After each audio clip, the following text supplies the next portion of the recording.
We live in apparently one world, but we actually live in two.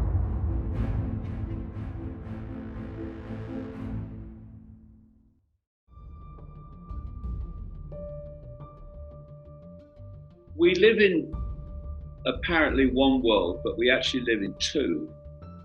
There's the world of the population that gets its information through what we bravely call the education system and through, quote, religion and through the mainstream media and so on. And that information is strictly limited. It's limited on how the world's controlled and to what end, the methods of psychological manipulation to reach that end. And crucially, it's denied the understanding of the nature of the very reality that we're experiencing and the very nature of who we are that's having the experience. And then you've got this other world, which I call the global cult, which is a global network, like a massive global spider's web of interconnected organizations, secret societies, semi-secret groups, and also then in the world of the scene, it's governments, government agencies, banking systems, corporations, and so on. And this other world, this cult world, passes on the knowledge, the information that it doesn't want the population to know, especially the nature of reality and the nature of what human really is. It passes it on through the upper levels of the secret society network, through its levels of initiation, degree, and all this other stuff. So the difference between the two worlds is knowledge, and fundamental to that knowledge is the knowledge of reality itself. So they are using techniques from the understanding of what reality is and how we interact with it, while keeping it from the population. And that knowledge advantage is the whole foundation of human control. When people talk about now awakening, I woke up. Well, what does that mean? It means you woke up from the trance and the ignorance that this cult has put you in from cradle to grave, because that's what it's for.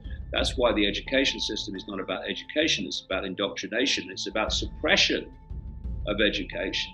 It's why the media is about the suppression of knowledge, when the opposite should be the case. But you've got this world of the cult, and then you've got the population. And the population, to be maintained in ignorance, has to be kept from the knowledge that the cult has. And this is why everything, virtually everything in the human world is inverted. You look at everything, it's all inverted. And if people want the truth about anything, there's a very simple way of getting to it or getting very close to it.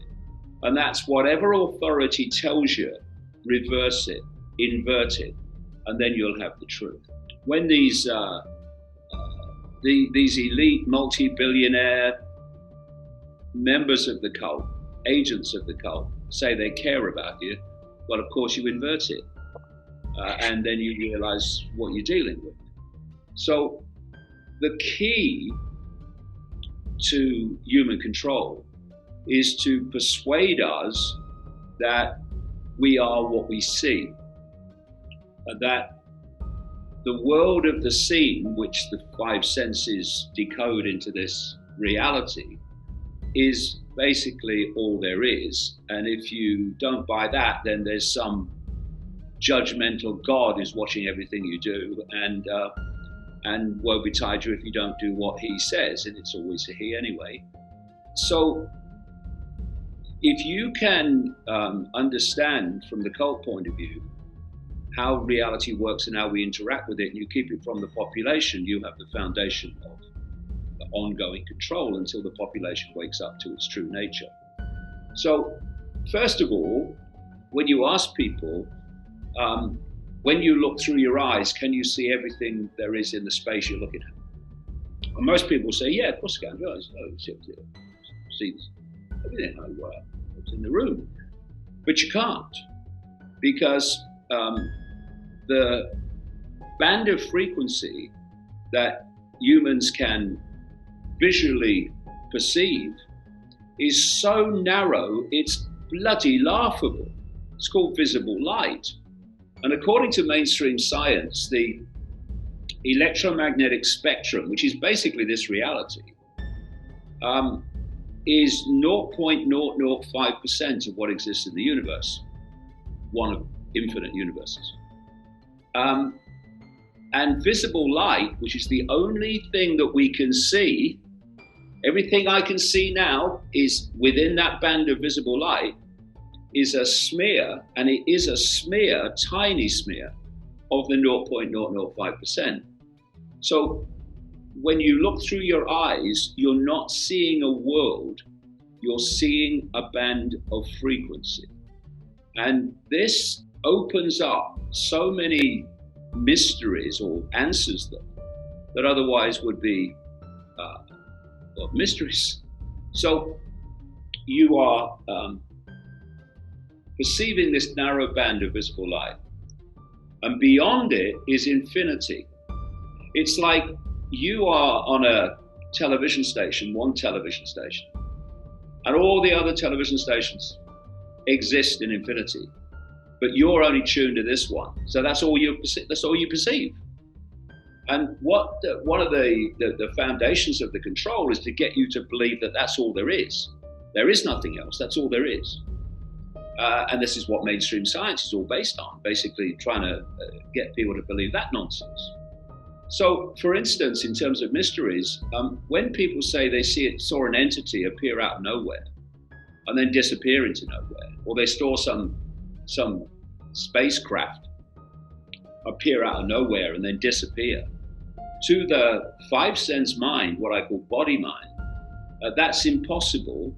It's ridiculous, and you must be on something.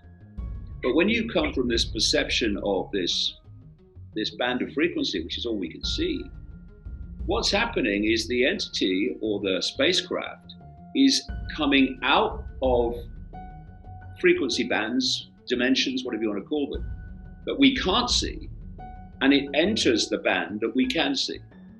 And at the point it enters that band, to the observer, it's appeared out of nowhere. And when it disappears, it seems to have disappeared into nowhere, but it hasn't appeared and disappeared. It's entered the frequency that we can visually perceive, and then it's left.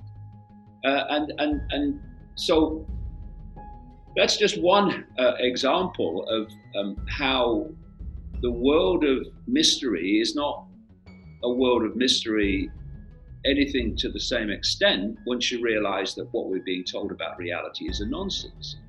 The idea, for instance, that we live in a physical world. The world is not physical. We experience it as physical, but it's not actually physical. What we are decoding is an information field, just like Wi-Fi is decoded by the computer. And we take the information from the Wi-Fi field, what I call the cosmic Wi-Fi, and we decode it through the brain into this reality that we think we're experiencing. And it's the same principle as the computer decoding Wi-Fi, which is a radiation field of information, and it puts that information on the screen, as I am now, in a completely different way to what it appears to be in the Wi-Fi field. And so we are decoders of information.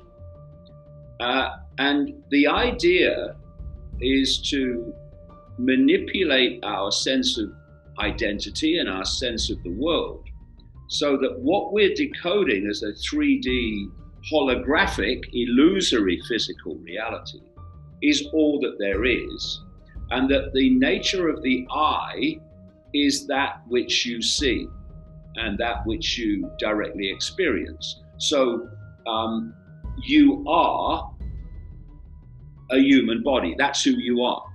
But you're not. That's just a vehicle for your consciousness, the true and eternal I, to experience this narrow band of frequencies we call the world.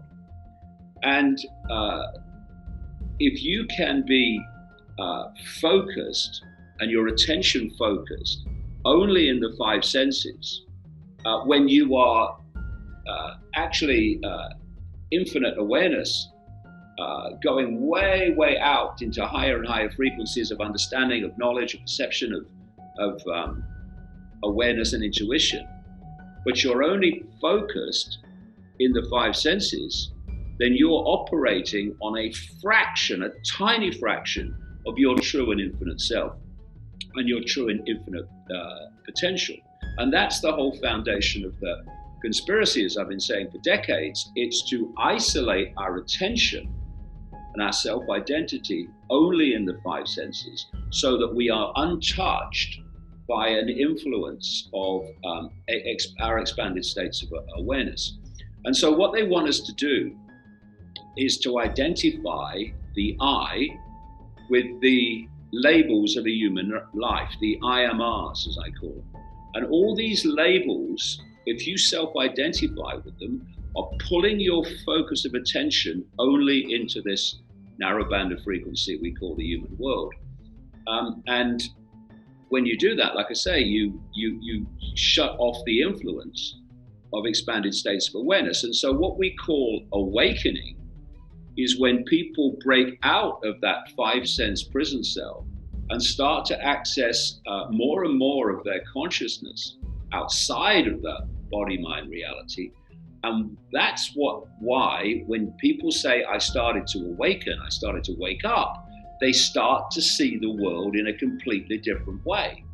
Because the five senses see everything in such an amazingly limited fashion. So I'm in this studio now at Iconic in Derby, and I'm seeing a light, I'm seeing a computer, I'm seeing a wall, I'm seeing a window, a chair. And in between, I'm seeing empty space. And that's what the five senses do.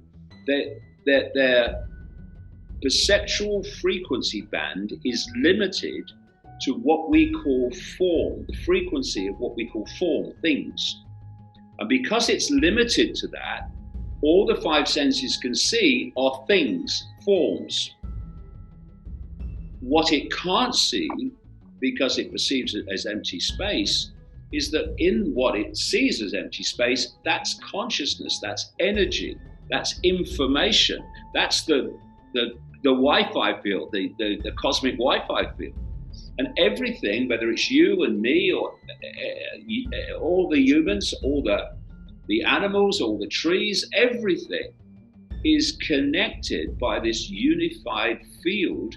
And it's through this field that so much paranormal activity goes on, which mainstream science, because it denies the existence of the field, cannot explain and therefore waves away as not possible.